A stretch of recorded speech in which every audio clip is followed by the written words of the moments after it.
Good morning student.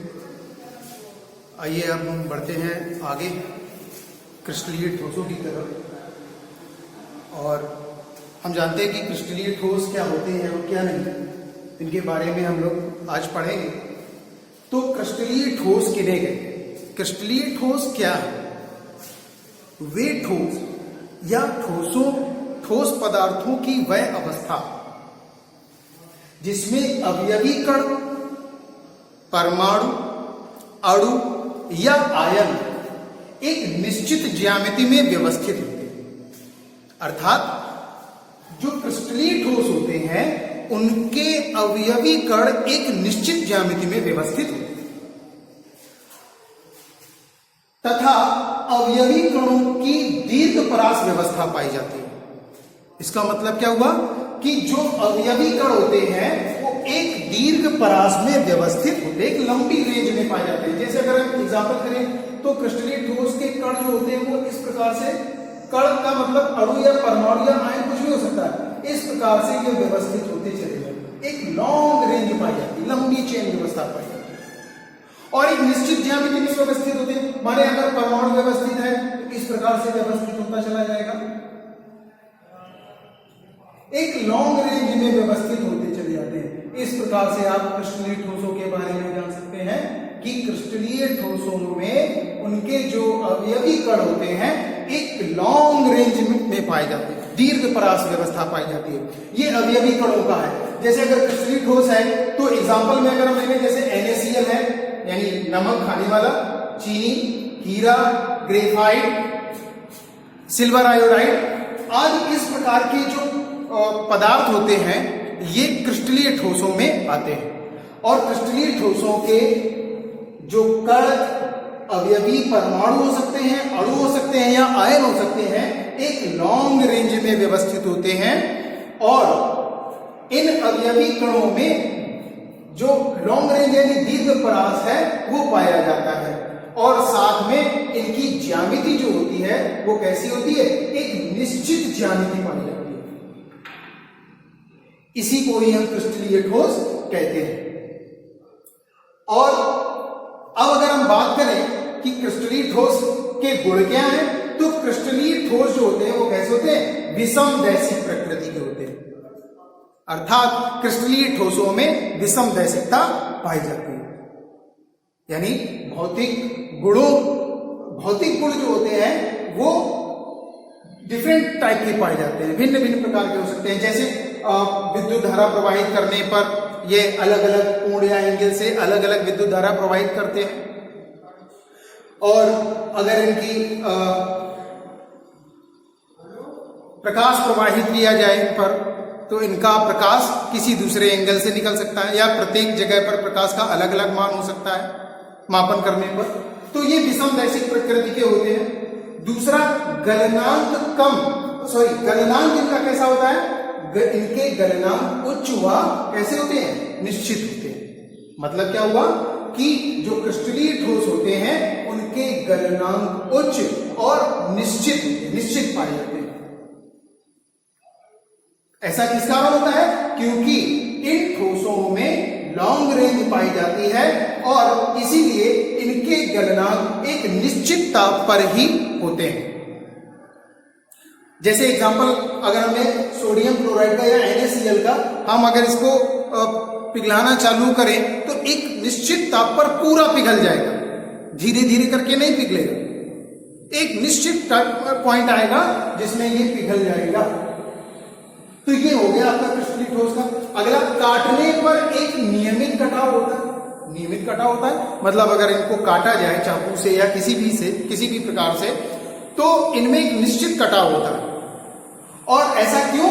क्योंकि इनकी ज्यामिति कैसी होती है? निश्चित ज्यामिति होती है। अगर आप देखें तो अगर इस प्रकार से काटे तो ऐसे कट जाएगा, ऐसे काटा जाए तो ये निश्चित रूप में कटेगा। अब ये असंपीड्य होते हैं क्योंकि इनमें रिक्त स्थान, अंतराणविक रिक्त स्थान कम होता है। किसके कारण? अंतरा अणु आकर्षण बल अधिक पाया जाता है, जिसके कारण इनके अणु व्यवस्थित होते हैं पास पास में, जिसके कारण इनके बीच रिक्त स्थान जो होता है वो बहुत कम पाया जाता है।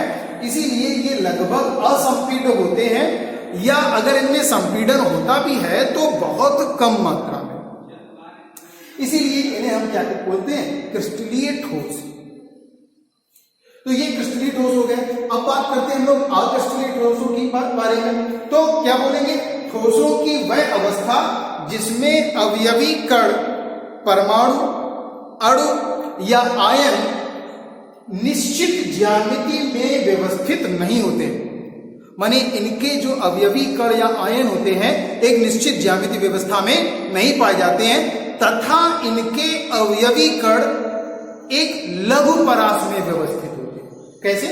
अगर हम देखें कोई ये अक्रिस्टलीय ठोस है तो उसके कण आपको दिखेंगे इस प्रकार से अनियमित रूप से व्यवस्थित पाए जाएंगे। जैसे रबर हुआ, प्लास्टिक हुआ, है ना, वो उनकी व्यवस्था जो होती है परमाणुओं की, वो कैसे होती है, लघु परास की होती है। उनमें लॉन्ग रेंज सिस्टम, जैसे अगर ये देखें तो ये एक, इसके बाद कैसा हो गया, नीचे की तरफ, फिर ऊपर की तरफ देखें इस प्रकार से, तो ये क्या पाया जा रहा है, शॉर्ट रेंज पाया जा रहा है। और इसीलिए इसको हम लोग लघु परास कहते हैं। क्या कहते हैं, कैसी परास पाई जा रही है, लघु परास व्यवस्था पाई जाती है, अक्रिस्टलीय ठोस कहलाते हैं। एग्जाम्पल में देख लें, जैसे कांच हुआ, प्लास्टिक हुआ, रबर हुआ, रेजिन हुआ आदि। कांच देखने में सॉलिड लगता है, लेकिन बहुत से हम लोगों ने कई बार एग्जाम्पल में देखा होगा कि कांच एक अतिशीतित द्रव है। कैसा द्रव है कांच, अतिशीतित द्रव। इसका मतलब क्या, द्रव की एक ठंडी अवस्था जो सॉलिड में कन्वर्ट हो जाती है। इसीलिए अगर सैकड़ों वर्ष पुराने कांचों को देखा जाए, जो खिड़कियों के कांच होते हैं, बहुत से ऐसे मॉन्यूमेंट वगैरह हैं या बहुत से ऐसे प्राचीन धरोहर हैं जहां पर बहुत पुराने समय की कांच लगी हुई है, आप देख सकते हैं कि उनके ऊपरी हिस्से पतले हो जाते हैं और निचले हिस्से कुछ मोटे हो जाते हैं। आप जानकारी करेंगे तो आपको पता चलेगा इसके बारे में। और ये कांच जो होती है अतिशीतित द्रव होती है, वैसे ही प्लास्टिक, रबर और रेजिन भी अतिशीतित द्रव हैं, और इनको अगर काटा जाए या इनको तोड़ा जाए तो ये एक अनियमित व्यवस्था से टूटते हैं, एकदम सीधे नहीं टूटते। तो ये अक्रिस्टलीय ठोस कहलाते हैं।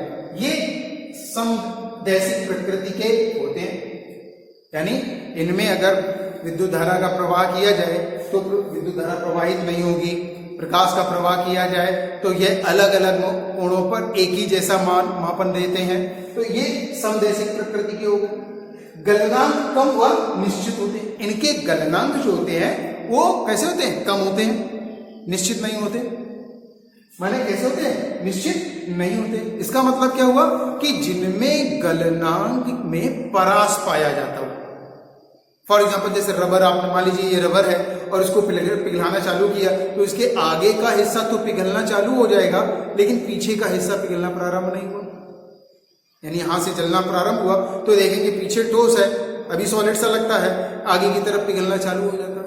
यानी एक रेंज पाई जाती है, अलग अलग जगह पर अलग अलग प्रकार से ये क्या होते हैं, पिघलना प्रारंभ करते हैं। अर्थात इनका कोई निश्चित टेम्परेचर नहीं है जिस पर ये पिघलते हो। और उसका कारण क्या है, इनमें लॉन्ग रेंज सिस्टम का न होना, अर्थात इनमें लघु परास पाई जाती है। इसीलिए इनका जो गलनांक है वो कैसा होता है, निश्चित नहीं होता है और कम होता है।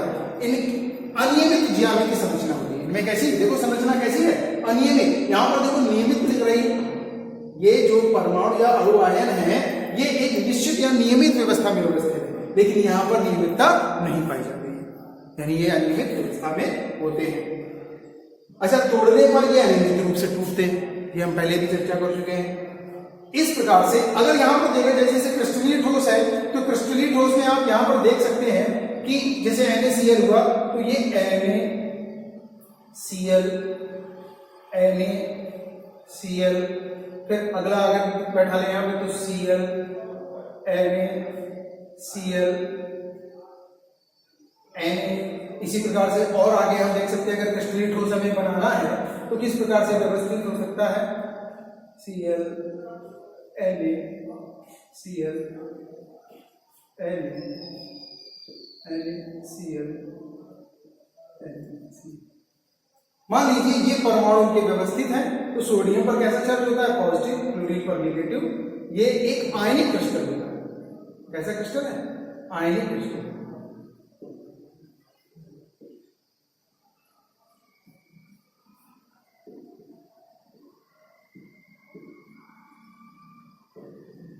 इस प्रकार से। तो अब आप यहां पर देखें तो एक लॉन्ग रेंज सिस्टम पाया जाएगा परमाणुओं में, दूसरा कहीं से भी देखें, आप यहां पर देखें, ये देखो, ये एक सीधी रेखा सोडियम के लिए, ये सीधी रेखा, या फिर आप इधर से देखें, सोडियम के लिए ये सीधी रेखा, क्लोरीन के लिए एक सीधी, माने एक कैसा लॉन्ग रेंज सिस्टम पाया जाता है और एक निश्चित ज्यामिति में व्यवस्थित होते हैं। देखो, सोडियम के चारों ओर क्लोरीन है या क्लोरीन के चारों ओर क्या है, सोडियम है। इस प्रकार से एक निश्चित व्यवस्था इनमें पाई जाती है, तो ये क्रिस्टलीय ठोस कहलाते हैं। जबकि अक्रिस्टलीय ठोसों में कोई निश्चित क्रम नहीं होता है, अनियमित होते हैं, परमाणु अलग अलग हो सकते हैं, इस प्रकार से व्यवस्थित होते हैं। तो ये रहे आपके क्रिस्टलीय ठोस और अक्रिस्टलीय ठोस। नेक्स्ट टॉपिक में हम लोग चर्चा करेंगे क्रिस्टलीय ठोसों का वर्गीकरण क्या है और अक्रिस्टलीय ठोसों का वर्गीकरण, यानी इनका इन्हें कितने वर्गों में विभाजित किया गया है। तो आप लोग इनका स्क्रीनशॉट ले लीजिए ताकि आपको याद रहे और लिखने में भी आसानी हो।